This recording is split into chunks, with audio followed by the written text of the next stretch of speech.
Revisão sistemática. Você tem dúvidas na hora de fazer a seleção dos estudos? Fica aqui nesse vídeo que eu vou te explicar todos os detalhes para você fazer uma boa seleção e aprender uma ferramenta nova para utilizar nesta etapa. Bem, eu me chamo Ana Godoy e eu tenho vasta experiência com revisão sistemática e meta-análise. Se você não me segue aqui ainda no canal, por favor, se inscreva e ative o sininho para receber notificações. Então, vamos começar a entender o que é uma revisão sistemática. Nada mais é do que uma síntese de evidências científicas. Ana, como assim? Uma síntese de evidências científicas? É qualquer tipo de evidência? Não, você precisa selecionar estudos que tenham ali um conteúdo que vai ofertar uma resposta para aquilo que você deseja investigar. É difícil essa informação? Peraí, vamos simplificar. Nada mais é do que você pegar os estudos originais, conhecidos como pesquisa de campo, e avaliar as respostas desses estudos e se isso responde à sua pergunta de pesquisa. Para tal, a gente precisa compreender quando a gente vai conduzir uma revisão sistemática. Isso deve ser feito quando a gente precisa de uma resposta sobre determinada lacuna na literatura. Ai, Ana, mas eu já vi por aí que tem revisão sistemática com o meu tema. Não vou conduzir uma. Depende. Porque se a revisão sistemática não seguiu todos os critérios essenciais para ser classificada como uma boa revisão sistemática, a gente pode ter um resultado distorcido. E esse resultado distorcido pode não te ajudar a responder essa lacuna do conhecimento. Então, antes de qualquer etapa para conduzir a sua revisão sistemática, é importante que você avalie criticamente essa revisão previamente publicada, quando foi publicada e se seguiu todos os critérios preconizados para ser considerado uma boa revisão sistemática. Bem, avaliado esses aspectos e também se existem ou não outras publicações, você vai dar início à sua revisão sistemática. A primeira etapa de uma revisão sistemática é a construção da sua busca. Como assim? Construção da minha busca. Tem técnica para isso? Tem, mas não é tema da aula de hoje. Então, você precisa compreender um pouquinho essa lógica. Você vai utilizar um acrônimo conforme o seu interesse, considerando uma população, uma intervenção ou uma exposição, um comparador e um desfecho. A partir disso, você vai pensar na construção dessa estratégia de busca e nas fontes que você gostaria de consultar. Você, executando esta etapa, precisa entrar numa fase muito importante, que é a seleção dos títulos e resumos, e é sobre isso que eu vou conversar com você aqui hoje. A seleção dos títulos e resumos deve acontecer de forma simultânea. Tem gente por aí que fala: Eu vou primeiro selecionar os títulos. Aí, se não tiver nada a ver, eu já excluo. Se tiver alguma informação, aí eu vou manter. não, isso aí está equivocado. Por quê? Se você faz uma seleção de títulos somente, você pode descartar uma informação que foi rastreada no resumo por meio dos descritores das palavras de busca que você selecionou.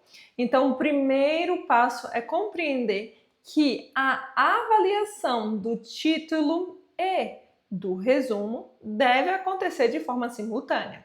Bem, eu li o título, é muito distante daquilo que eu preciso, ok, já dá para excluir. Já tem ali um elemento, um termo que já te direciona para um processo de exclusão. Li o título, fiquei na dúvida, eu vou fazer uma leitura mais cuidadosa do resumo. Então você lê o título e lê o resumo simultaneamente, tá? Tem processos que podem nos ajudar a acelerar um pouquinho essa etapa de seleção dos estudos, como o uso da inteligência artificial. Mas qual é o grande problema se a gente não desenvolver a criticidade desse processo. É que você vai deixar na mão da IA uma decisão que às vezes merece uma reflexão. Então, a IA pode te ajudar? Deve. Agora você precisa ter discernimento crítico durante esse processo de avaliação, porque senão você vai ficar simplesmente selecionando estudos sem compreender o que aquilo representa para a sua revisão. Mas hoje eu quero te mostrar uma ferramenta que eu fui apresentada recentemente, que é a CAT. É uma ferramenta em que tem um artigo publicado em janeiro de 2024, 100% gratuita e que ajuda a gente nesse processo de seleção dos títulos e resumos, e também tem um robô que ajuda na avaliação dos estudos. Então, isso já é um pontapé inicial para você compreender como aplicar a sua revisão sistemática aí de forma mais otimizada. Bem, o que isso significa? É nada mais do que uma ferramenta que vai nos ajudar a compreender o passo a passo da revisão. Eu digo compreender porque existe ali claramente a descrição de etapas que você precisa seguir, como a seleção de títulos e resumos, texto completo, extração dos dados. Então, é uma ferramenta que nos ajuda nas principais etapas de consolidação da nossa revisão. E eu vou te ensinar hoje como você pode utilizar esta ferramenta de uma forma mais objetiva no seu dia a dia.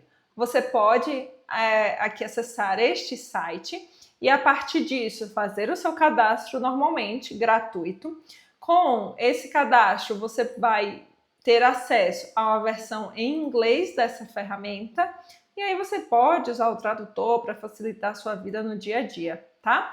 Então esse é um passo importante que a gente sempre vai estar aí observando no nosso processo. Bem, com isso a gente vai iniciar o processo de criação dessa revisão que nos interessa para que a gente possa ter aí a execução das etapas de seleção do nosso estudo. Então você vai clicar, criar esta revisão, vai adicionar um título que te interessa, revisão sistemática sobre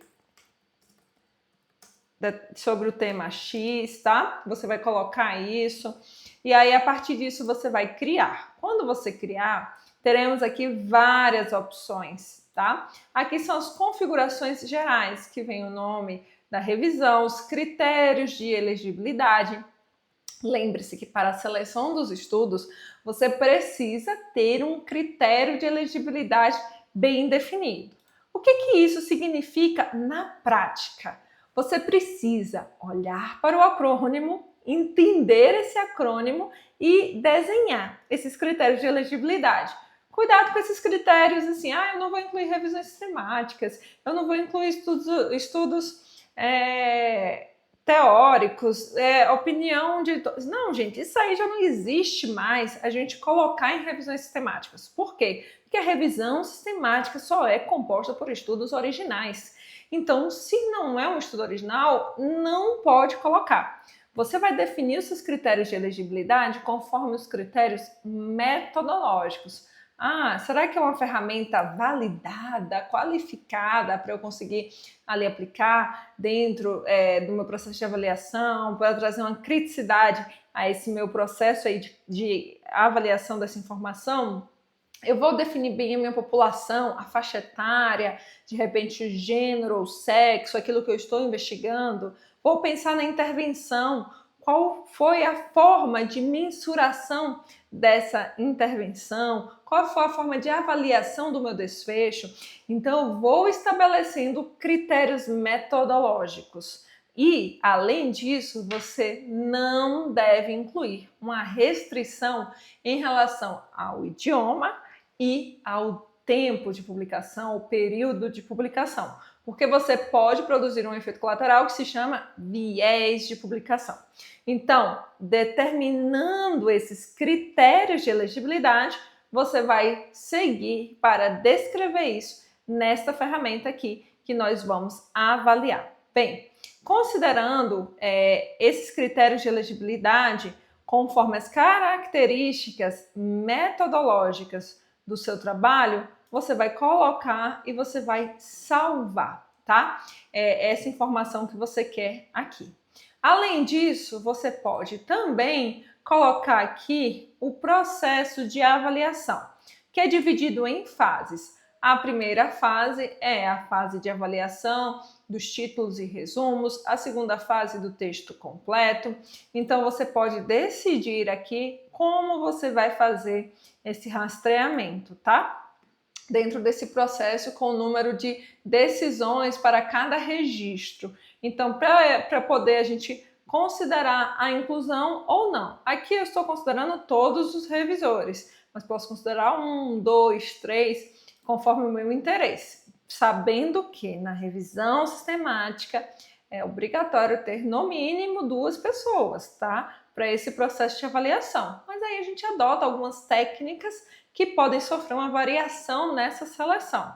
Na fase 2, a mesma questão você pode colocar aqui, tá?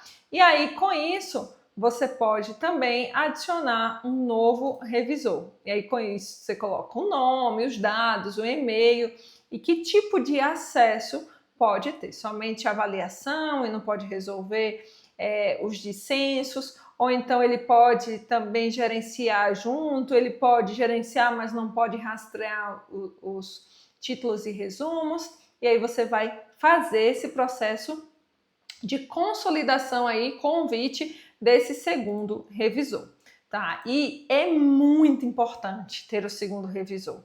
Por quê? Muitas vezes nós ficamos cegos diante desse processo, ou acostumados com o tema, ou cansados, né, aí dentro dessa jornada. Então, se a gente fica com essa exaustão de seleção, quando a gente tem um segundo revisor, a gente vai avaliar os conflitos. Teve um olhar direcionado de uma pessoa para um tema que você não teve. Ou às vezes você é até inexperiente com revisões sistemáticas. Então, convidar uma pessoa com mais experiência vai te ajudar a ter aí uma escolha mais assertiva. Por isso que é importante ter pelo menos 2 pessoas na execução da sua revisão sistemática, seleção de títulos e resumos e seleção de texto completo. O segundo revisor pode não precisar ler tudo, mas aí precisa ser aplicado um teste para avaliar se o segundo revisor está calibrado com você aí nesse processo de seleção. Bem, considerando esse ponto que nós estamos aqui conversando, nós também podemos aqui, olha, verificar as bases de dados que nós vamos utilizar e importar isso. Então, você entrou na base de dados, baixou o arquivo no formato que ali é preconizado pela plataforma, você pode vir aqui adicionar. Então, por exemplo, eu posso vir aqui e colocar aqui ProQuest. Aí eu seleciono o arquivo que me interessa e vou pedir para fazer o upload. E aí, a partir disso, você pode ver aqui que vai ter a inclusão desses estudos, tá? Então, aqui a gente vai ter o registro dessa informação. Aqui também tem uma parte que é muito importante. Lembra que eu falei do acrônimo, que nós precisamos ter cuidado, observar os critérios de elegibilidade? É aqui que nós podemos escolher quais são os termos que a gente quer que tenha destaque. Então, eu posso fazer um grupo, por exemplo, de inclusão, termos para inclusão, e colocar aqui as palavras-chave, aquelas que me interessam. Você também pode adicionar um novo grupo para colocar mais informações e realizar essa descrição de uma maneira mais objetiva.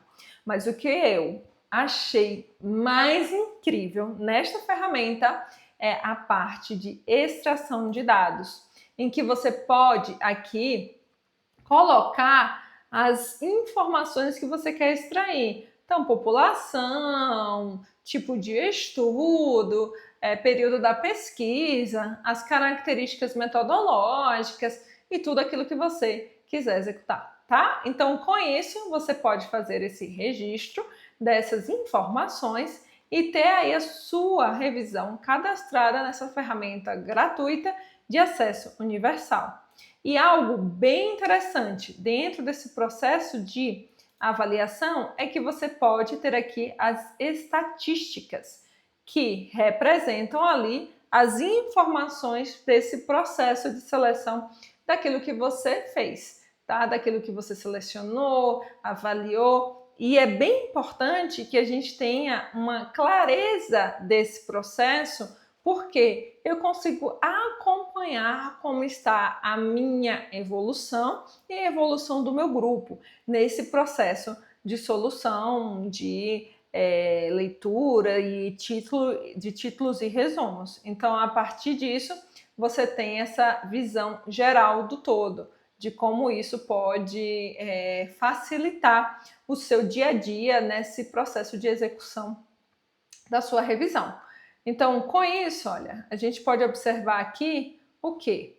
Que nós temos o número de revisões, o número de papers, que são os estudos rastreados, tá? E aí aqui também as fases que foram conduzidas, realizadas, se elas estão finalizadas ou não. Então, tudo isso é interessante para que a gente consiga otimizar a nossa produção. Bem, hoje eu dei uma dica valiosa aqui nessa aula para vocês e nesse vídeo vocês aprenderam a utilizar uma ferramenta nova, lançada no último ano. Tem artigo publicado sobre essa ferramenta e que pode ser muito útil para você no dia a dia. No artigo dessa ferramenta, sinaliza que o fato de detectar as duplicatas tem uma alta sensibilidade comparada a outras ferramentas amplamente utilizadas, como o Rhino ou Confidence. Então, é bem interessante testar. Se você testar, me conta, coloca nos comentários aqui o que você achou dessa ferramenta e também o que você achou desse vídeo. E não esquece de ativar o sininho e se você ainda não fez a sua inscrição no canal, faça a sua inscrição que eu estou aqui te aguardando. Até a próxima!